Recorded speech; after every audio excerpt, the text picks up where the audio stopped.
Greetings, my friends, and welcome back to Mike Allen from Chicagoland, broadcasting from the town of Sugar Grove, Illinois, at the Air Classics Museum of Aviation. This is billed as Chicagoland's largest aviation museum, so can't wait to get inside and check it out. Come and join me, and let's get started. That small airplane taking off over there from the Aurora Municipal Airport. This museum sits pretty close to the property. The runway ends right behind the museum here. Not too windy of a day today. There's an ejection seat. It says here it's on loan from the Naval Aviation Museum at Pensacola, Florida. Place I've actually been to. I used to be in training over there, over the hangar. Okay, so these are from a United aircraft. This is from a. And it's dated by one real significant thing here. Where is it? Oh no, I thought these had the ashtrays. They used to have ashtrays. Yeah, that was way before my time. Yeah. Here's an Airbus simulator. Sit right up at the cockpit and see what it's like to fly an Airbus airplane. Here's a view of sitting in the cockpit of the Airbus flight simulator. Switches and gadgets that I have absolutely no idea what they do. Right there is a helmet and oxygen mask for the MiG-21. Looks like something out of Top Gun when they're dogfighting the Soviet MiG airplanes. Here's a display case of Czechoslovakian pilots and astronauts. Right there, Colonel Ivan Bella, who flew on Space Station Mir, which I remember as a kid, was the space station rotating around the Earth. And then saw another one over here, the Soyuz space capsule. Colonel Vladimir Remek, first Czechoslovakian cosmonaut. That one right there is the MiG-29 Fulcrum Tiger. I also saw a Black Hawk helicopter right over here. Displays of some old school propeller airplanes, one from Eastern Airlines, and this one here from American Airlines. Some more model planes of some Japanese aircraft from World War II, Mitsubishi brand. There's a World War II era bomb. Said its weight was 535 pounds. Here's a radio used in the Boeing B-17 Flying Fortress and consolidated B-24 Liberator bombers. They said this could be used for either air-to-air or air-to-ground communication. This is a World War II era identification switch box. So here's the viewfinder. Looks like something that Spock would look into in the original Star Trek series while on the bridge of the Enterprise. Right next to the viewfinder, they've got a whole assortment of other model airplanes, and then this C-45 Expediter on display here. It says United States Coast Guard along the side. Also found a couple old magazines about the moon landing. Here's one from the now defunct Life magazine, August 8th, 1969. And then special section of the Chicago Tribune from July 13th, 1969. Here's another Life magazine of Neil Armstrong, To the Moon and Back, special edition. And then a special edition of Look magazine. And whenever I think of Look magazine, I always think of A Christmas Story and that scene where Ralphie puts the advertisement for the Red Ryder BB gun inside his mom's edition of Look magazine so that she would get the hint that that's what Ralphie wanted for Christmas. I got 3 dioramas here on display created by a local individual named Mr. Terry Powell of Sterling, Illinois. And this one here depicts how a U.S. Navy forward support base might have looked like during World War II in the Pacific Theater. This here's a German aerodrome back in Europe during World War II. And this one right here is the town of Powellville on the 4th of July in the 1930s, with a bunch of airplanes here on display. Picture of John F. Kennedy and his time as a U.S. Navyman. I thought this was a pretty interesting story here about a gentleman by the name of Russell Orlando.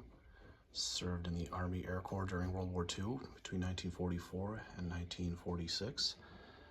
And this story here about how he built a toy airplane for his grandson. And here's the airplane right here. I also noticed right next to the airplane was a whole display about Amelia Earhart and her time as a pilot. They also display several other famous women who became pilots, including our Senator, Tammy Duckworth. He showed the MiG helmet earlier. I thought maybe I'd show the U.S. Navy helmets here on this display. This one here is for the late 1950s to the mid 1960s. And this one is more of a mid 60s. The sign says that this one has been modified. Now on display here, they do have a howitzer from the United Kingdom. This particular item in service between 1914 and 1945.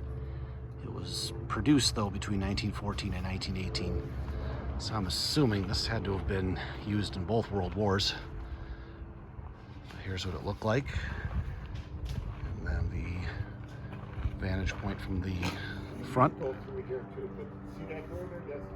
Inside another one of the buildings now, and they have a bunch of these jet engines on display, including this Viper 522 made by Rolls-Royce. This here is a J57 turbojet manufactured by Pratt & Whitney. The tailpipe afterburner, what it looks like inside. And then here is the outer shell.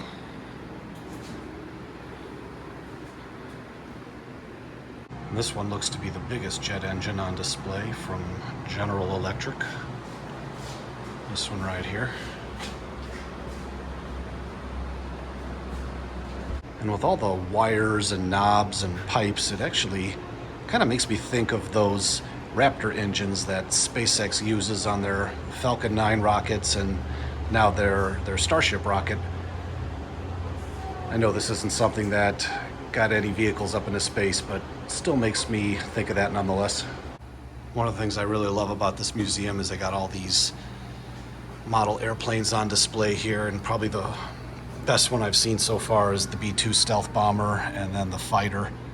That is an awesome display right there.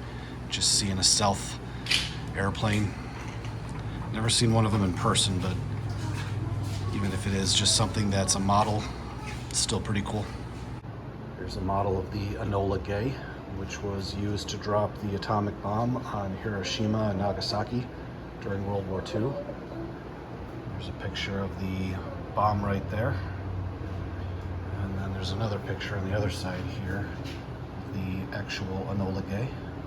Now they have a couple UH-1 Huey helicopters here on display, and I think the man inside was telling me that one of them actually did serve in Vietnam.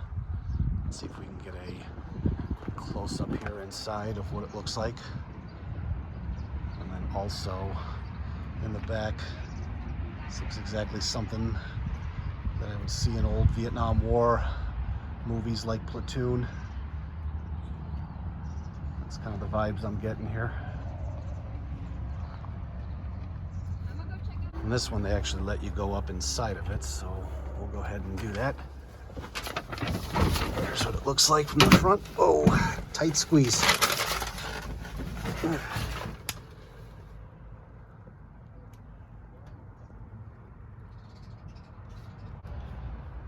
what it looks like in the back of the helicopter here. Again, getting some Platoon vibes.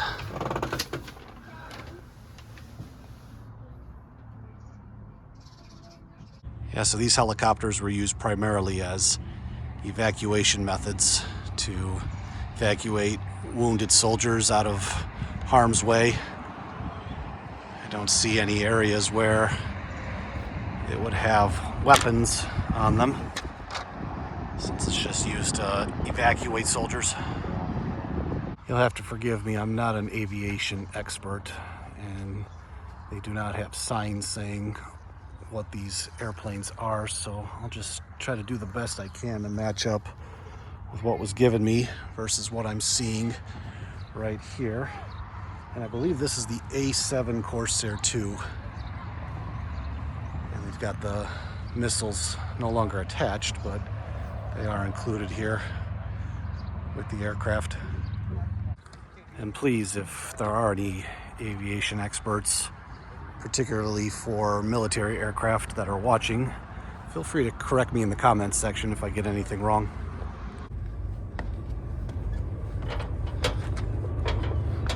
I believe this one here is the F4 Phantom. Again, not 100% sure, so feel free to correct me. I'm by no means an expert. I think this is the T-39 Saberliner, United States Air Force. And I noticed that the window here is shattered, and the birds have not been very kind to the wheels here.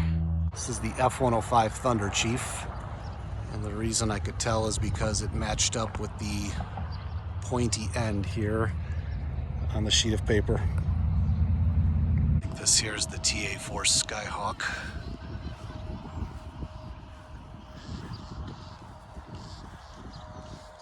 So rather than trying to guess what the rest of these airplanes are, I just thought I'd give just a quick overview of this place while showcasing what the rest of this outside portion of the museum had to offer. As I mentioned before, this museum, it's about an hour west of Chicago, right next to the Aurora Municipal Airport. Quite a lot of neat items on display from the Vietnam War era, the World War II era. The website for this place says 1930s to present day, and billed as the largest aviation museum in the Chicagoland metropolitan area, and I would probably say that that's pretty accurate, because I've been to a few more of these and they didn't have nearly the items on display that this one had. So overall, fun time, and would highly recommend coming here if you're ever in the Sugar Grove area.